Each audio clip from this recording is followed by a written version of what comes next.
I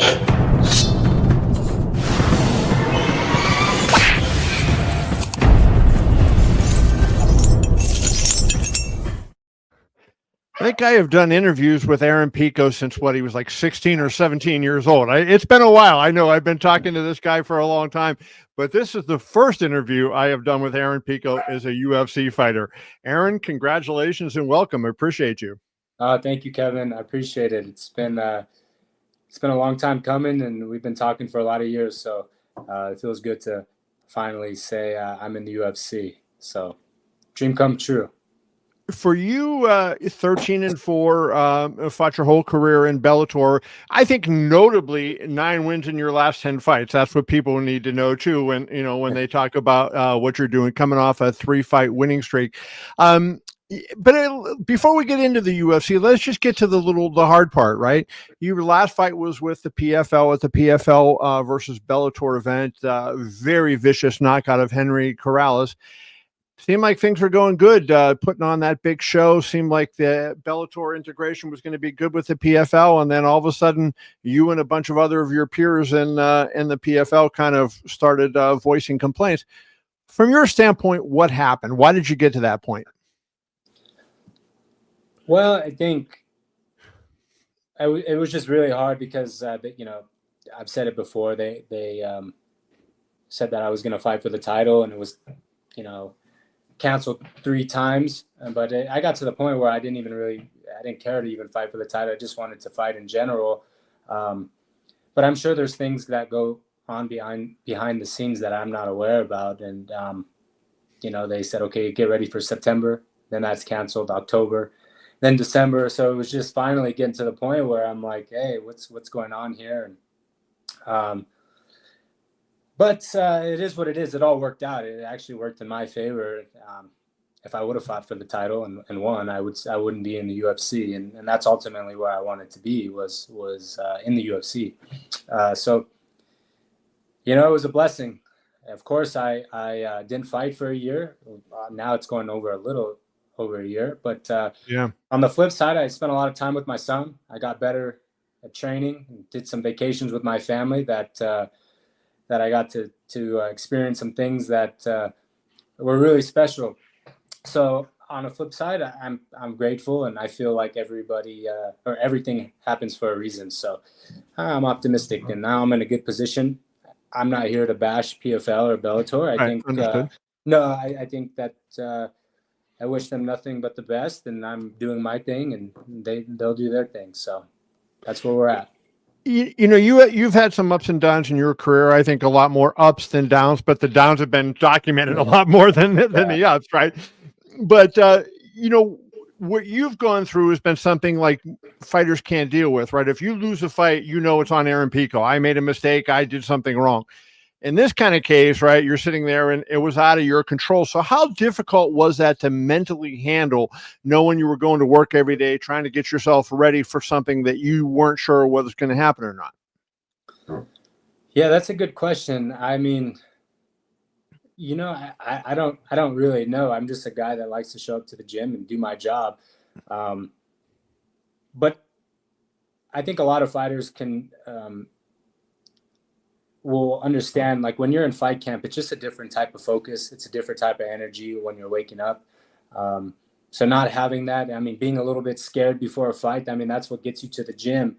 But I've been training my whole life, and that's all I really know. I started wrestling when I was 4 years old, and training, being in the gym is all I've ever known. To be honest with you, I just have been bred to be a combat fighter. And like you said, through the ups and downs through my career, I really attest that to being a wrestler. Wrestling is very, very hard. And I started wrestling at a high level very, very early on, and started traveling nationally, then in the world stage. And, wrestling, there is right. Some downs, a lot of downs. And I just have always kept that wrestling mindset, get back to work. So, I'm really happy with how everything has played out. Of course, I would love to be undefeated, but that's just not in the cards. But right. I've met a lot of good people, and I don't think I would be here today and know the people that I've met through the losses. So everything is good. I'm in a good position. I think because you fought on the big stage for a long time and you've been around, I think a lot of people think, you're older than you are. You're 28 years old, right? You're kind of a baby in this game. This is where people really start to go into their prime.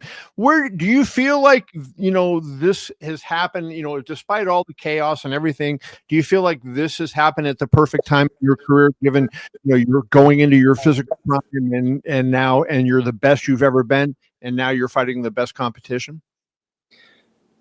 Yeah, I believe everybody always says timing is everything. And for me personally, physically, I think it's just the right time.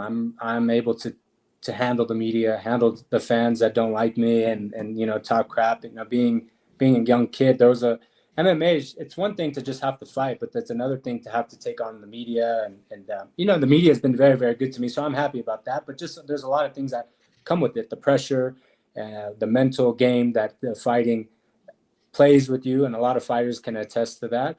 But I've was forged in the fire, and Bellator was my training ground, and it was at my first fight was Madison Square Garden, and I've fought in big venues my whole career. So now it's really the big leagues, and now walking into any arena that the UFC puts me in, I'm mentally ready for it. There was a story that broke, I think Sunday or yesterday, that said that you were going to fight Movsar Evloev. Talking to your manager, Ali Abdelaziz, he tells me probably that is not true. And since he manages Movsar, I figure he probably knows. But so what do you know? When are you going to fight? And do you have anybody that they kind of indicated to you they want you to fight? Yeah, that's a good question. To be honest with you, that name did get that popped up. It was funny. I was taking a nap with my son and my phone kept ringing. They said, "Can you fight April 17th?" I said, "Of course I can fight April 17th." And then I forgot to ask who I was fighting. So I said, "Hey, Ali, who am I fighting?" They said, "Movsar." I said, "Oh, perfect." Because I was actually just studying him the other day, and I thought, wow, this is a really good fight for me. And a big risk for him. He's number 4. Right. And I don't think this guy understands the level of my wrestling and my boxing. I think it's a perfect style for me. And then on Sunday, I think the news broke. I was like, oh, I don't understand how that happened. I haven't told anybody, just my coaches, and because obviously we had to prepare for him. And then I don't. It's not going to happen anymore. But that's not my job. But back to your question, I was supposed to fight Movsar, and so that's kind of like in my head. And then I think about who he's fought. His last fight was Aljamain. I think that's a great fight for me. From what I heard, he was supposed to fight Brian Ortega. If Brian Ortega is ready to fight, then let's fight, So I'm ready to fight everybody, especially in the top 10. Being in the UFC, it's not something you can pick and choose. And I never have pick and choose my opponent. So I think the whole division is on notice, and let's take them all on. So when you see Patricio Pitbull, he's fighting on Saturday against Yair Rodriguez, former interim featherweight champion, lost that belt to Volkanovski when Volkanovski came back down from lightweight. Did that kind of get the juices flowing? Like when that news first broke, did you think, okay, we're getting close now? Because I know at one point, you thought you were there, and then they were gonna match. So when you heard Patricio got his fight and that was announced, did that sort of make it real for you that you were getting close at that point? Yeah, I knew I was getting close. There were just some hurdles that we had to deal with as far as the contract, but we got that all situated. Ali did a great job, and Don Davis we had a good conversation with him, and everything was taken care of. But when I heard that Patricio was fighting in the UFC, I was actually very, very happy for him, because he's a legend. You got to give credit when credit's due. He's fought everybody, and this is a very tough fight for him. Honestly, against Yair, it's a style matchup that is very tough for him. But we'll just have to wait and see how it goes. I'm definitely excited for that one for sure. The featherweight division is kind of I don't want to say a crossroads, because that may not be the right thing with Ilia Topuria moving up. Ilia shows himself, I think, and maybe I'll get your take on him, even though he's in a different division, as a dominant champion, given, he knocks out Volkanovski to win the title and then turns around and defends it by, knocking out Max Holloway and whoever freaking does that, right? So, that kind of establishes himself. But as you look at the division now, there's no champion, a vacant title going up, and it doesn't seem like there's anyone there right now that is like, kind of running away with things like, maybe Topuria would have done. So do you see like a lot of opportunity for yourself in there that you're not actually far away from maybe being in that title fight? Absolutely. I think I go and put on some performances like I know I'm capable of doing, and I think I know I'll be a world champion in the UFC. That's always been a goal of mine. And but yeah, I believe it's just arm's reach. But I got to go do my job. This is just the beginning. Signing with the UFC is one thing, but then it's one thing to go and put on exciting fights, and I know I'm capable of doing it. But I believe I'll be UFC champion very soon. When you look at yourself, and obviously you started, what were you, 20 years old when you had your first fight in Madison Square Garden? You were young. Yeah, right. Young. So, and you're starting in the major leagues basically, right? Like Bellator was was right up there, not the UFC, but certainly the next level. And so you're starting at the highest level. Do you think, I know you can't change it, but had you gone into the regional circuit and maybe had some fights where the spotlight wasn't on you and you're not fighting in Madison Square Garden? I mean, people were saying you're going to be the Michael Jordan of MMA and all these crazy things that were being said about a young kid, right? How much did that impact you and hurt your development, do you think? And all the hype that came around it? I think it just, if anything, it kind of brought my confidence down a little bit, and that was a big wake up call. But to be honest with you, I just didn't know what I didn't know. I mean, this was a whole different world. I came from a wrestling background, but like back to what I was saying earlier, that wrestling mindset of being in a wrestling room when I was a young kid, coming back from a wrestling tournament after a loss, you just got back to work. So I kind of just didn't know anything. It's just all I kept in my mind was, I'm going to figure this out one way or the other. If I take a couple more losses, I eventually will become a world champion. And it's just going to take time. Everybody's path is a little bit different. But what I'm so grateful about is that I met Brandon Gibson and Greg Jackson, and I met Ali. I mean, they really changed my development and made me into the fighter that I am today. I had all the raw ability, I had the wrestling, I had the striking, but MMA is a whole different sport. Right. It's not wrestling, it's not boxing, it's not jiu-jitsu. It's trying to be, the best at everything. And when I met with Greg Jackson, it really changed my mindset towards MMA. And as you can see, I really progressed. Yeah, he's an amazing coach, amazing mind for the game. I want to break a couple questions about that, but first I want to go back when your name was first circulating as potentially signing with Bellator. I remember talking to Scott Coker, the former Bellator president, and I think that was just like a right around the time that he had just taken over at Bellator, if I remember correctly. I don't remember exactly when that broke up, but I said, "How good is this kid really?" Right? Like, what are we talking about here? And he says, "Call Freddie Roach and ask Freddie Roach." So of course I'm very close with Freddie. I called Freddie up and I said, "Hey, what about this Aaron Pico? How good is he?" And he said, "He can be a world champion in boxing." And I think, what were you, like 15 or 16 years old at the time? You're like, what? What is going on here, right? What do you think you're better at? You competed in wrestling and you were a high level wrestler for so long, but you're having one of the greatest coaches, Manny Pacquiao's coach, right? How many great fighters did he coach? Say you could have been a world champion in boxing, even though you didn't have a long background in it. What do you think, you're better at, boxing or wrestling?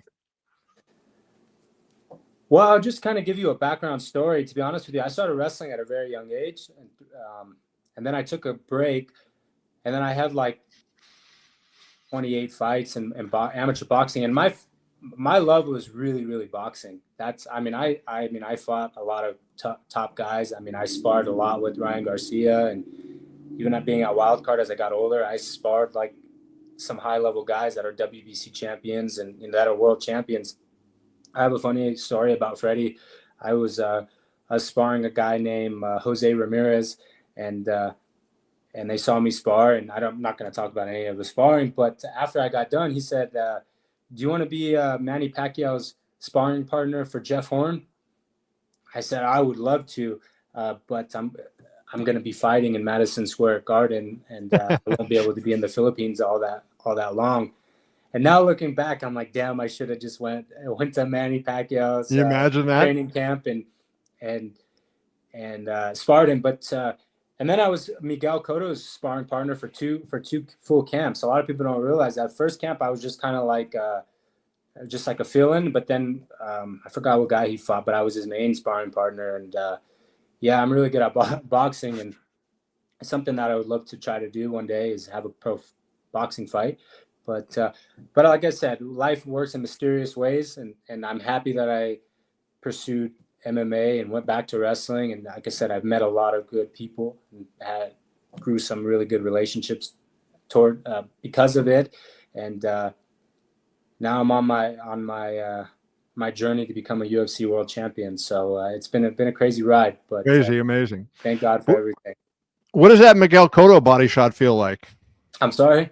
What does that Miguel Cotto body shot feel like? Oh, it was good work. It was really good work. And to be honest with you, it was awesome because I was just so happy to spar Miguel, to be honest with you. And they asked me, I said, yeah, of course. I was there for his whole training camp. And then after the first sparring session, they gave me a check. I forget how much it was worth. I said, oh, it's all good. I don't need money for the sparring session. I'm just happy to be here. I'm like, no, it's all good. I don't need money, you know? And then Miguel comes up to me, he's like, no, please just take it. I was like, okay, no problem. I'll take it. So I went straight to my horses, you know, I bought a bunch of things for my horses. So that's great. That's pretty cool. So, yeah. Well, let's wrap it up with this. You mentioned Brandon Gibson and Greg Jackson. You know, Brandon, your striking coach. You know, he's in MMA, where Freddie Roach is a strict boxing trainer. You know, he's worked with GSP and some MMA fighters, but he's really a boxing coach. So, how was Brandon able to take what you had learned boxing wise from Freddie and incorporate it into the MMA game, and you know, and sort of make you a complete fighter as opposed to a guy that could do all three things individually? Yeah, what I feel. Brandon Gibson is the best striking coach for MMA on the planet for me. And I think the best thing that Coach Gibson brings to the table for me is being able to blend my combinations into shots. And I think we have the best takedowns in MMA off combinations, off guys, off counters. And to be honest with you, we've been working for many years now, so we kind of know each other. We know each other very, very well. And for me, the biggest thing was blending my boxing into my wrestling. And if you go back and watch my fights, I have very good combinations into my shots. So a lot of people are worried.